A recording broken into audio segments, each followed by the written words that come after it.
sa atin naman pong pagbabalik sa kasaysayan, tinaguri ang ama ng Philippine Studies na si Jose Felipe Del Pan. Alamin natin ang kwento sa tanyag o ng tanyag na manunulat at ang pagsilang ng Philippine Studies. Mula yan kay Xiao Chua sa Showtime, Ako ay Pilipino.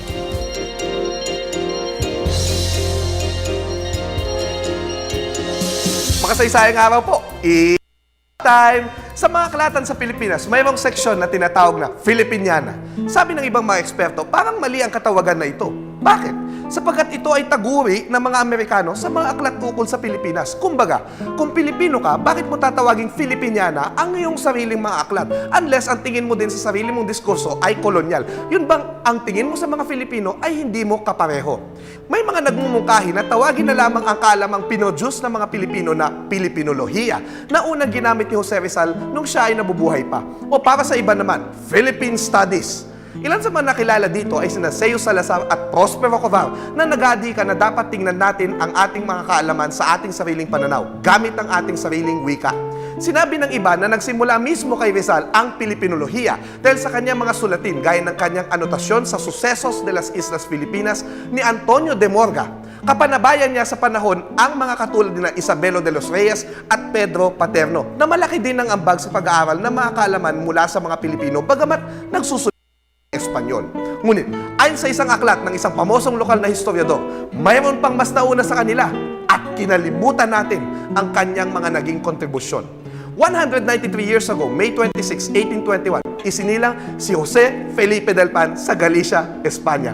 Ha? Who's that? Pokemon! Ayon sa kabalan ko mula sa Tarlac na si Dr. Lino Lennon Dizon sa kanyang aklat na Nascent Philippine Studies in the Life and Labor of Jose Felipe Del Pan, si Del Pan bilang editor ng dalawa sa pinakaimportanteng mga pahayagan noong panahon ng mga Espanyol, ang Diario de Manila at ang Revista de Filipinas, ay sumulat ukol sa iba't ibang paksa at disiplina na pumukaw sa interes ng marami na magpakadalubhasa tulad ng minentor niya na si Isabelo de los Reyes. Gumawa siya ng mga tala sa mga paglalakbay o travelogue, subalit naisama niya ang kanyang mga opinyon ukol sa pagunlad ng mga kabukiran, mga gamit ng mga lokal na wika, ang kinasasadlakan ng mga kababaihan.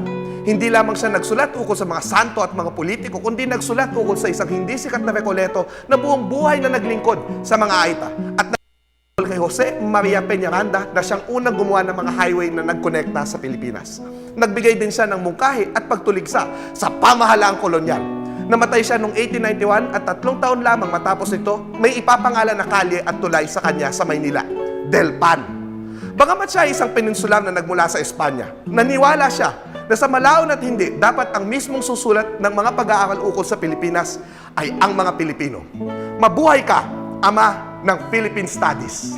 Ako po si Xiao Chua, para sa Telebisyon ng Bayan. And that was Showtime.